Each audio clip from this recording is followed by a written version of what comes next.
What's up, everybody? Mike Lindsley back with you for an ML Sports Take. It's all brought to you by Maple Downs Senior Living Facility, Stanley Law Offices, and Welch & Company Jewelers. Shop the showcase today at welchjewelers.com. Pathetic weekend in Boston for the New York Yankees. They lose 2 of 3. They got to get this thing righted pretty quickly, but honestly, I don't have a lot of confidence in this team. This is exactly the team that I envisioned, and I did this last week. I did a video on this, that this team, eventually the starting pitching, the opposition's figuring it out, right? They're dinging into it. They're figuring out things on video. Nestor Cortez recently with a nice start, but again, he's been wavy lately. You can't count really overall on Jameson Taillon. You're not getting the deep games that they gave him, although Taillon gave him 7 innings last night. But overall, they're not getting the deep starts that they had in the beginning of the season when they went to, Matt Blake, the pitching coach, and Aaron Boone and Cashman and company and said, hey, look, let's let us take the ball a little bit deeper in games. For the most part, the last month or so, month and a half, the Yankees are not getting those deep starts. Their ERA is going up and up and up. It's clearly not the same staff. They traded Jordan Montgomery foolishly for Harrison Bader, who's in a walking boot till September, and it was basically a move made for next year. Why is Brian Cashman worrying about next year? It's about this year. It's just one more layer of something that I can't stand with that guy. And then you've got other things going on. I mean, this lineup just went ice cold against Michael Wacha coming back from an injury. Michael Wacha hasn't been pitching for forever, and he went 7 innings, 9 strikeouts, and made the Yankees look like literally a high ace baseball team last night. Josh Donaldson's been brutal. Gleyber Torres is brutal. You've got Aaron Hicks when he's in there is the new Joey Gallo. You got LeCastro, who is a good fielder, but he's hitting a below 180. They just don't have a lot of offense outside of Aaron Judge and a couple pops here and there from Anthony Rizzo and, Kiner Falefa kind of bailing him out here. We're waiting for Benintendi to get going. He gets a double, then he freezes out. He gets a single, then he freezes out. He gets a double, he freezes out. Plays great defense, of course, in left, but again, need a little bit more from him with the bat. And, the starting pitching is not what it was. It's not going as deep, which then, of course, taxes the bullpen. The offense still can't hit with runners in scoring position. We've seen that forever with these Cashman teams the last 5-6 years. And you know what? Now the schedule, they've been playing better teams. I mean, let's be honest. I mean, the Yankees were taking advantage of an unbelievably soft schedule.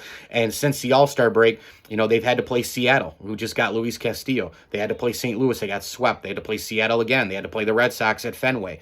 When you go back to the latter portion of July after the All-Star break, this team had to play the doubleheader coming out against Houston, lost them both. They had to play an improved Orioles team. They lost both against the Mets. Mets are arguably the best team in baseball right now. So the schedule has been way, way harder, and it's shown that the Yankees aren't as good as any of those teams I just mentioned. We'll see what happens. They started up again tonight at home against Tampa. I'm not expecting anything from this team the rest of the year. I'm holding to my preseason prediction, which is they make the playoffs. I didn't have them win the division, but I did have them making the playoffs and losing early. In the ALDS, I guess at this point. I was thinking wild card loss or ALDS loss. I think the Yankees will hang on and win the division. But again, a lot of that has to do with the Blue Jays giving them favors over and over and over again. Toronto keeps losing, and the Yankees are holding, that double-digit lead in the AL East. But it's just absolutely brutal right now for the Yankees, from starting pitching to tax bullpen and inconsistencies, holes in the lineup galore, can't hit with runners in scoring position, injuries galore, Michael King out, Stanton. What's going on with Stanton? We haven't heard anything about that guy. That's another problem, and the depth isn't good enough right now for the Yankees to overcome the inefficiencies from starters and injuries. And oh, by the way, if the Yankees are not trading Volpe, Peraza, and all these other prospects for the likes of Luis Castillo and Juan Soto, although maybe Soto's price was too high, they probably wanted Volpe. The Yankees said no. So, I mean, what way are we leaning here? I know one thing, that if you're not going to develop prospects, move on from them. Trade them. Go get the best players in the game right now. And the Yankees failed to do that at the trade deadline. They picked up Benintendi. I was okay with that. I was not in favor of the Montgomery trade to St. Louis, for Bader. And Montgomery since has had 2 really quality starts, one being against the Yankees, albeit short. He still stuffed it up there, whats. I was fine with Efros. I was fine with Trevino and Montas. I'm still willing to give Frankie Montas, the benefit of the doubt here because he had the death in the family, with the mother-in-law and all that.